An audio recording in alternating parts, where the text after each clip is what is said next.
사부 시작.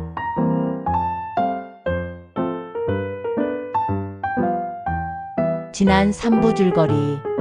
그는 지독한 감기에 걸렸다. 고시원비도 내지 못하는 궁박한 처지에 이따금 고시원으로 놀러 왔다가 밥도 사주고 몇 푼씩의 용돈도 쥐어주던 대학 후배인 연서도 오지 않으니 그는 꼼짝없이 고시원 골방에만 갇혀 있으면서 겨우 라면으로 끼니를 때우고 있었다. 감기약이라고 아스피린으로만 버티던 지난 일주일이었다. 방 안에만 틀어박혀 있으려니 좀도 쑤시고 또 바깥 바람을 쐬며 분위기도 바꿔볼 요량으로 시내에 나가기로 하였다. 그는 일주일간의 집거를 끝내고 마침내 광화문으로 나왔다. 사부 시작. 그가 죽으면 지구도 태양계도 은하계도 우주도 멸망하는 게 당연하다. 그가 없는 세상은 존재의 이유도 가치도 없는 종말을 맞은 세상이라고 생각하였는데 죽은 듯 숨어있던 지난 열흘 동안 세상은 변한 것이 아무것도 없다. 오히려 마치 때를 만난 듯이 더욱 잘 돌아가고 있다. 도대체 납득이 가지 않는다. 눈으로 보면서도 믿을 수가 없다. 어디에선가 그가 존재하지 않았던 후유증으로서의 문제가 나타날 것이고 그는 그 문제점을 찾아야 한다. 납득할 수 없는 문제점이 수두룩한 세상으로 문제점을 찾으러 나선다. 휘청휘청 세상을 걸어간다. 서울을 걷는다. 집요한 적군의 공격에 아무런 대책도 없이 죽기 아니면 살기라는 깡으로 거리에 나선 그야말로 코페르니쿠스적 전환을 바란 외출이었다. 한 무리의 군중들이 한미 FTA를 반대하는 데모를 한다. 데모야말로 힘없는 시민들이 자신의 의사를 직접 표현할 수 있는 유일한 방법이고 선거와 함께 직접 민주주의의 꽃이라고 불린다.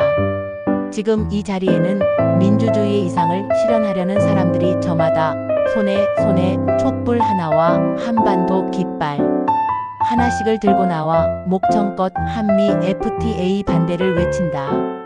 한미 FTA는 벌써 몇 해 전에 타결된 국가 간의 협정인데 지금 와서 반대를 한다고 깨질 것은 아니다. 그럼에도 이들이 반대를 하는 것은 한미 간에 불평등하게 체결된 것을 유리하게 바꿔보자는 것이라고 한다. 납득이 가지 않는 것은 자동차 부분만 예로 들더라도 미국 측에서 오히려 협상이 불평등하게 체결되었으므로 바꾸자고 난리인데 한국의 민노총 같은 데서는 이 자동차 부분도 깨자고 한다. 누구 좋으라고? 이걸 깨기를 진심으로 바라는 쪽은 미국인데 민노총은 미국이 잘 되라고 깨자는 건가? 이해할 수가 없다. 18세기 중엽 영국의 산업혁명이 노동자들의 권리와 결합되는 시기적 배경을 타고 있는 와중에 프랑스 혁명이 발생하면서 국민이 직접 거리로 나와 권력자와 맞서 자신의 의사를 드러내는 순기능적 역할을 한다고 믿었지만 그가 보기에 터무니없는 주장을 하면서 벌건 대낮에 촛불을 들고 양피고 홈을 외치는 사람들을 이해하기가 어려웠다. 그들을 향해 정신 나간 놈들하고 욕설을 뱉는다. 환한 대낮의 촛불로 더 밝힐 것이 없는데 저마다 손에 들고 있는 저 촛불은 무엇을 밝히려고 들고 있을까? 제법 그럴싸하게 꾸며진 연단에는 한미 FTA를 반대하는 프랭카드가 어지럽게 걸려있고 연단 앞에는 주최 측에서 동원한 사람들이 한미 FTA 반대라는 구호가 적힌 붉은 띠를 머리에 질끈 동여매고 저마다 기울어져 가는 조국의 앞날을 걱정하면서 연사들이 외치는 구호를 따라 연호하고 있다. 연단의 앞과 뒤 옆에는 KBS, MBC, SBS 로고가 새겨진 카메라를 둘러맨 카메라 기자들이 연신 앵글을 맞추고 있고 그 주변에는 마이크를 든 아나운서들이 열심히 떠들어 대고 있다. 연단 위에서도 카메라 몇 대가 연사를 비추기도 하고 청중들을 비추기도 하면서 열띤 취재 경쟁을 벌인다. 연단 앞에 앉아있는 사람들은 대부분 60대. 70대로 보이는 다소 초췌한 모습의 농민들이거나 공사장에서 일하다 말고 동원되어 온 노동자들이 분명해 보인다.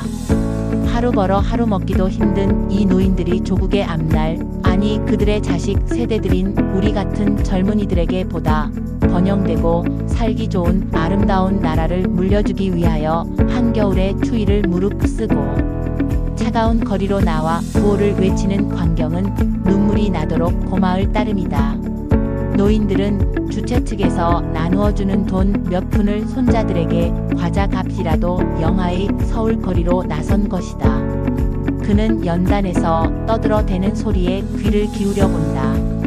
연단에 서서 피가 솟구치듯 열변을 토하는 연사의 열정을 한참이나 듣고 있노라니. 도대체 이 나라의 위정자들은 대가리의 구조가 어떻게 생겼는지 연사의 말대로 이 나라를 송두리째 미국으로 넘겨주기 위하여 작당을 하고 있는 것은 아닌지 의심이 가는 것도 같다.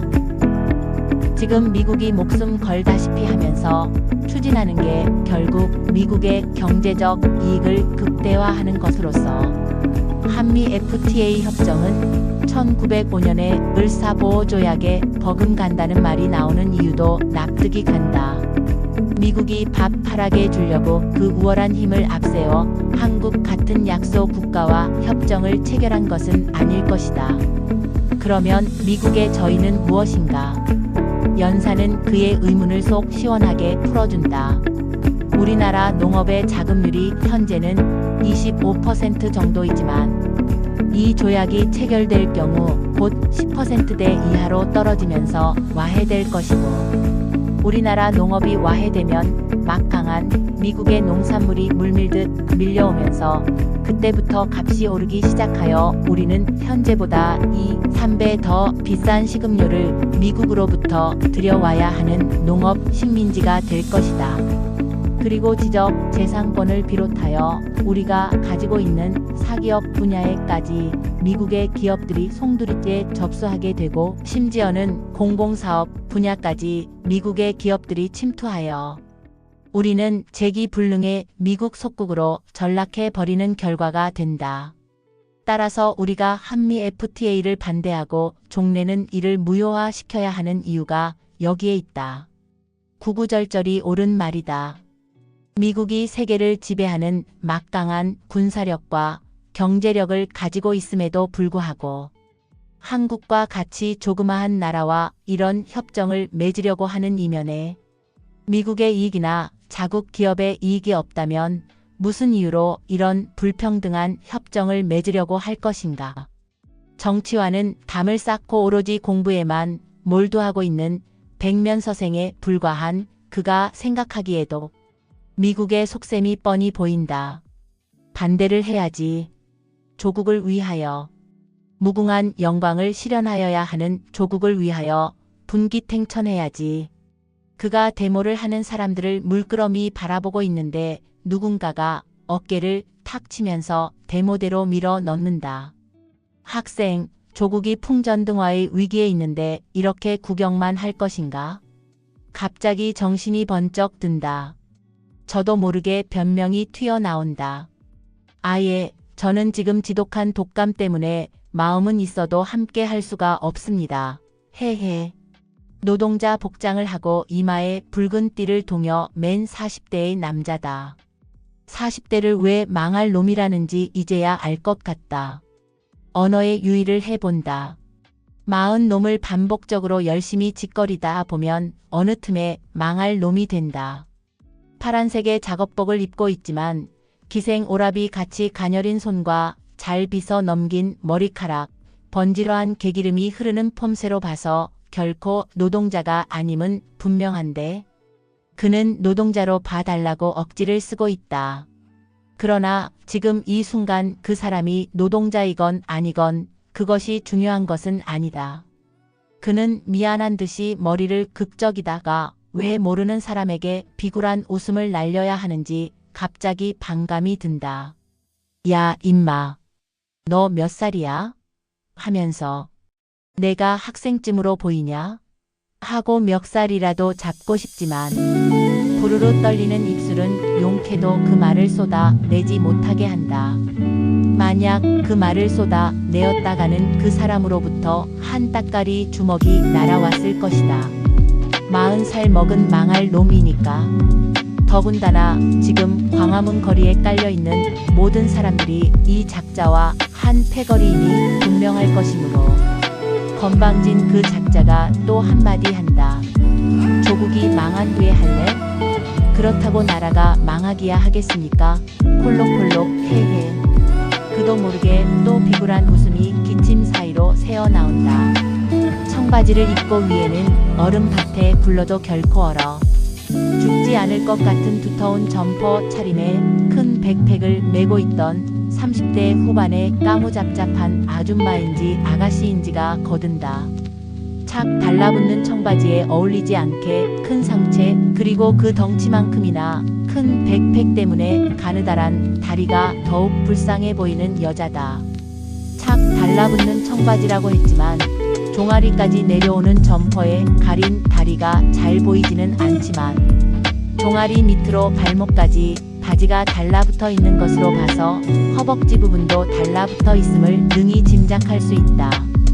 나라가 안 망한다고요? 학생들의 사고방식하고 쯧쯧. 아줌마는 기가 막히다는 듯이 혀를 차더니 현실인식이 이 수준이니 정부에서 이런 되도 안 한 협정을 맺고 지랄들 하지. 노무현이가 우리 편인 줄 알았더니 순싸가지야. 미국의 앞잡이지. 그는 아가씨와 아줌마를 합한 복합 명사로서 아줌씨라는 말이 적당하다는 생각을 한다.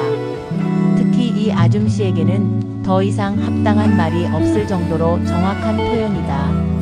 그 아줌씨는 한심하다는 듯이 혀를 끌끌 차면서도 자신의 발언이 너무 과했다고 생각하는지 살짝 미소를 지어준다. 그는 아줌씨의 말에 화를 내려고 하다가 덩치는 가히 황소를 넘어뜨릴 수 있고 처녀 때의 부끄러움이나 수줍음은 아예 동해 바다 넘어 일본 놈들에게 던져버렸다고 선언하는 포악한 얼굴에 덧붙여 입에만 양기가 오른 저런 여자와 말싸움을 해봐야 득이 될 게 없다.